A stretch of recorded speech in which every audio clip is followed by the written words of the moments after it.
Lisez le livre de Daniel et vous percevrez le domaine dans lequel nous nous déplaçons, nous nous mouvons. Vous avez là le dévoilement prophétique des empires mondiaux. Babylone, l'empire des Médès, l'empire des Perses, puis celui des Grecs, et jusqu'aux grands empires romains. Ils passent tous en revue et disparaissent.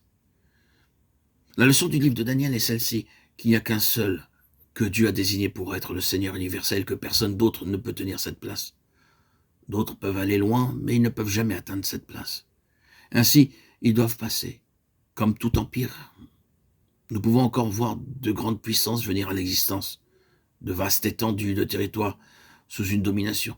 Mais tout ceci passera. L'affaire est dans les mains du Seigneur Jésus. Tout cet effort est, dès sa naissance, voué à aller jusqu'à un certain point et puis passer. Seul le Seigneur Jésus peut avoir la domination du monde. Il est le seul à pouvoir apporter la paix universelle dans le monde. Il est le seul à pouvoir apporter la prospérité à toutes les nations. Cela est tenu en réserve pour lui. Et son règne jusqu'alors, il y aura des fluctuations et des variations dans les fortunes du monde. Mais tout cela passera.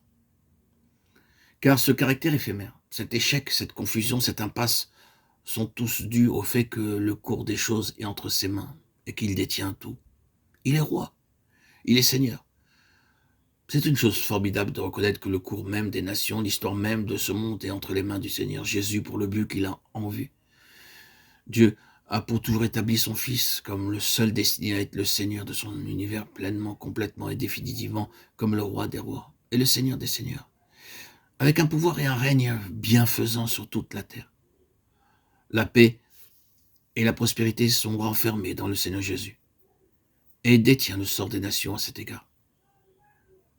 Les hommes peuvent tenter cela par eux-mêmes et ils peuvent beaucoup progresser en vue d'usurper sa place. Mais la fin est prévue, connue d'avance. Il doit venir, celui à qui appartient l'autorité et à son royaume. Il n'y aura pas de fin. Ce royaume a commencé dans le ciel. Il en est déjà investi et le détient entre ses mains. Voilà comment nous devons lire l'histoire. Voilà comment nous devons lire nos questions, nos questionnements.